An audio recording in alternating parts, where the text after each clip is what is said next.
Assalamualaikum warahmatullahi wabarakatuh. Bapak Ibu sekalian, bertemu kembali di batch 4 untuk pembekalan metodologi pelatihan nantinya. Nah Bapak Ibu, hari ini kita akan melakukan kelas online yang sebelum-sebelumnya memang kita melakukan batch 1 hingga batch 3 melakukan face to face learning. Dan hari ini kita akan melakukan via online. Dan mudah-mudahan Bapak Ibu bisa melakukan dengan baik di tempat Bapak Ibu masing-masing. Oke, sebelum kita mulai, judul yang akan saya kasih adalah hari ini adalah mengenai pembekalan metodologi pelatihan calon instruktur bidang SPPUL, Treasury dan Fales.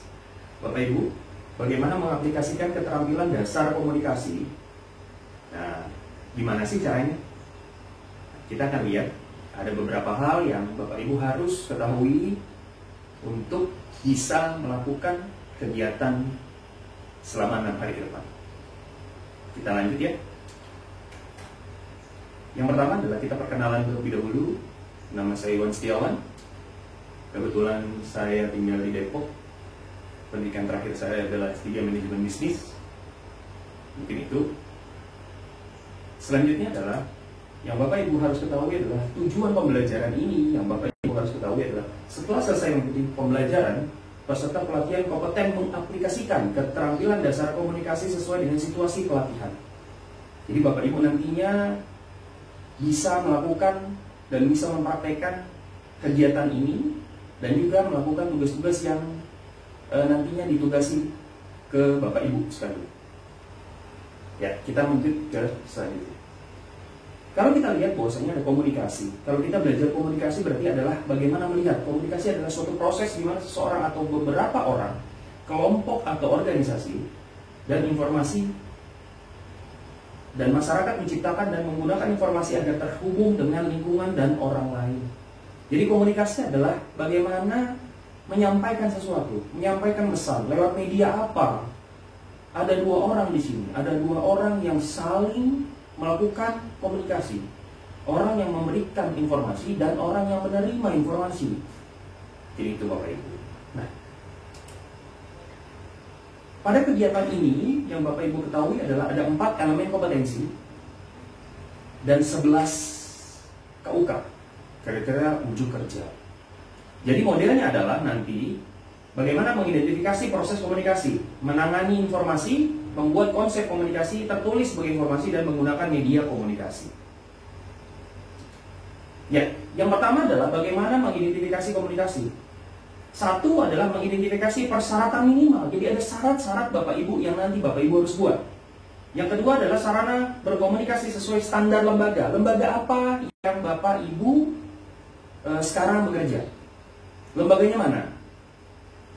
Yang ketiga adalah identifikasi informasi yang diperoleh untuk disampaikan sesuai SOP. SOP siapa? SOP standar operasional prosedur yang ada di kantor Bapak Ibu sekarang bekerja. Nah, ada syarat proses komunikasi. Kalau syarat proses komunikasi berarti dilihat adalah ada sumbernya. Ada sumber datanya, ada sumbernya, ada komunikatornya. Hal-hal ini Bapak Ibu harus ketahui. Yang kedua adalah selanjutnya adalah pesan. Kalau kita melihat bahwasanya ada pesannya. Kalau dilihat pesannya ini ada atau tidak? Gitu. Nah, pesannya ini yang nanti Bapak Ibu harus lihat, Bapak Ibu harus ketahui. Yang berikutnya adalah saluran. Pakai media apa? Media WA kalau sekarang. Medianya apa? Surat misalnya. Atau medianya apa? Nah, jelas ya. Selanjutnya adalah penerima. Ada orang. Jadi nggak mungkin kalau misalnya kita bikin surat terus kita baca sendiri. Nggak mungkin juga. Nah, atau kita bikin prosedur buat kita sendiri. Nah, ini adalah ada yang menerima. Ada yang menerima informasi. Nah, yang terakhir adalah umpan balik. Setelah orang itu menerima informasi, umpan baliknya apa?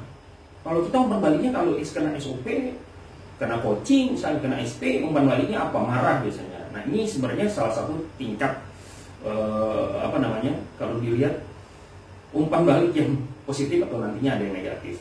Nah, ini mesti Bapak Ibu harus ketahui. Nah ini medianya. Medianya tuh apa? Medianya kita ngomong lah medianya. Nah ini ada pengirimnya, ada sendernya, atau ada penerima receivernya. Nah penerimanya ini harus jelas. Kadang orang menerima itu tidak kalau dibilang tidak sesuai dengan yang dikirim.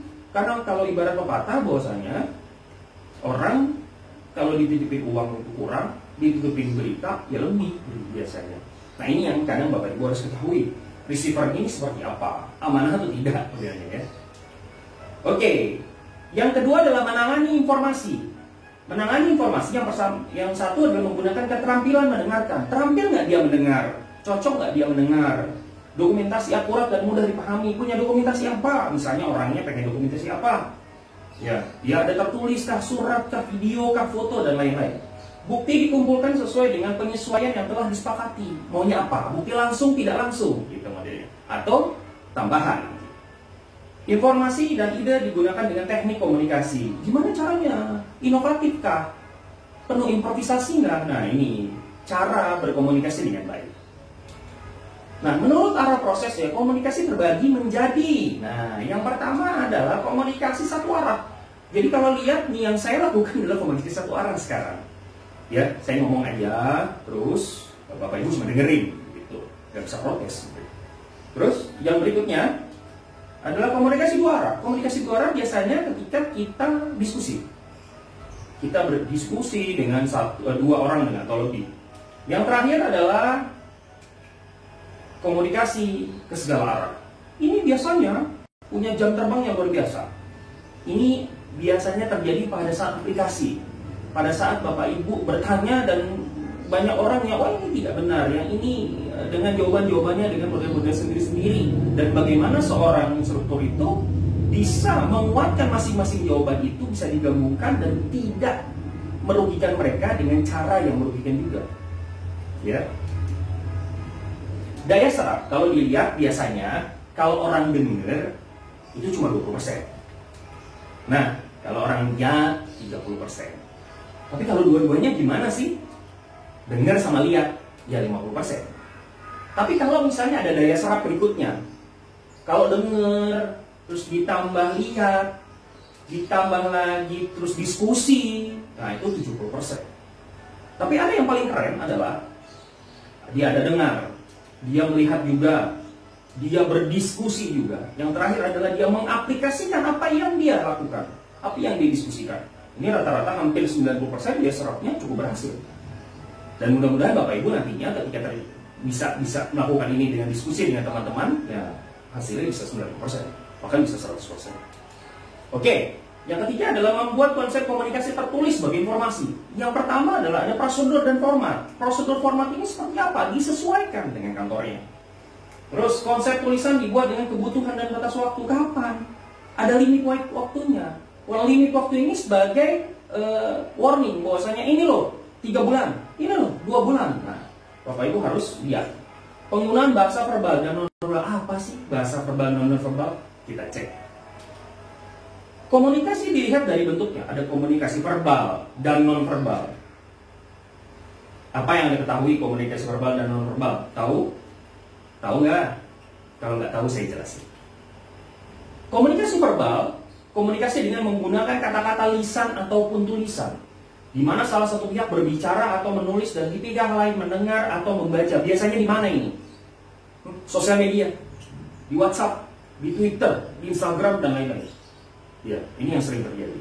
Komunikasi nonverbal, komunikasi dengan tidak menggunakan kata-kata, gerak isyarat, misalnya ini, tahu artinya kemarin lupa. Nah itu biasanya kan seperti itu. Terus bahasa tubuh kalau menganggap sini gimana? Nggak tahu.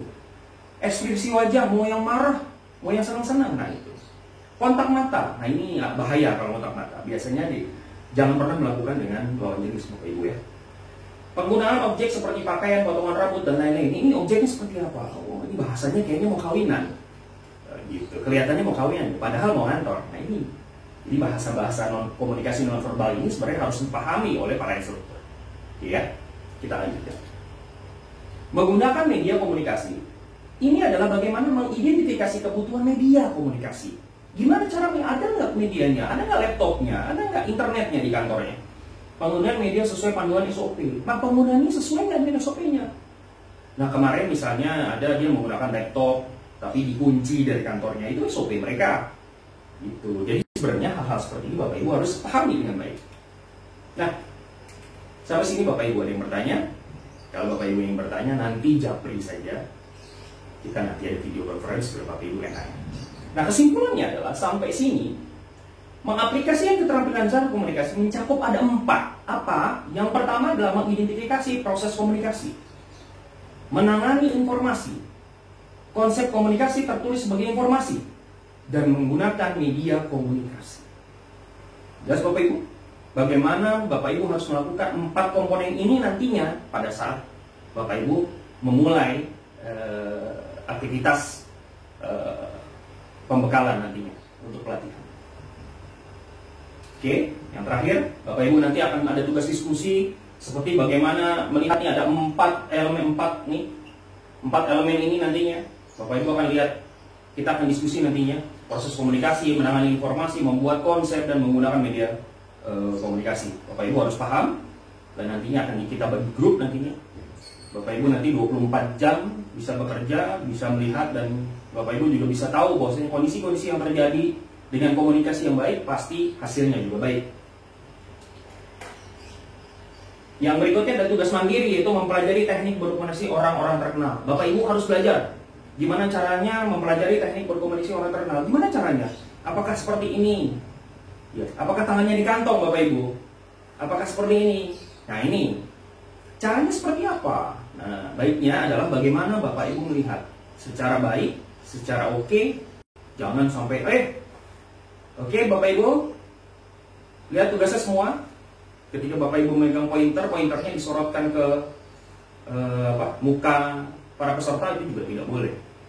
Jangan Bapak Ibu membelakangi medianya atau audiensnya. Nah, ini Bapak Ibu harus paham bagaimana mempelajari teknik berkomunikasi orang-orang terkenal. Yes. Bapak Ibu harus paham bahwasanya di sini kita berlatih.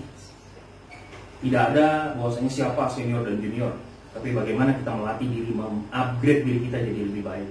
Ingat Bapak Ibu, be inspired for everyone. Jadilah inspirasi untuk setiap orang. Jadikan diri kita inspirasi buat orang-orang. Inspirasi yang baik dari langkah kita, bicara kita, jalan kita, bahkan kita berangkat, perilaku kita, baju kita, jadi inspirasi buat orang. Mungkin itu Bapak Ibu. Terima kasih. Selamat bekerja, selamat belajar di batch 4 ini. Mudah-mudahan Bapak Ibu lulus dengan kompeten. Ingat Bapak Ibu, kami sebagai fasilitator selalu mencoba untuk mendampingi Bapak Ibu sekuat tenaga kami, semaksimal kami, dan kami ingin Bapak Ibu lulus dengan baik, kompeten, dan bermanfaat. Terima kasih. Assalamualaikum warahmatullahi wabarakatuh.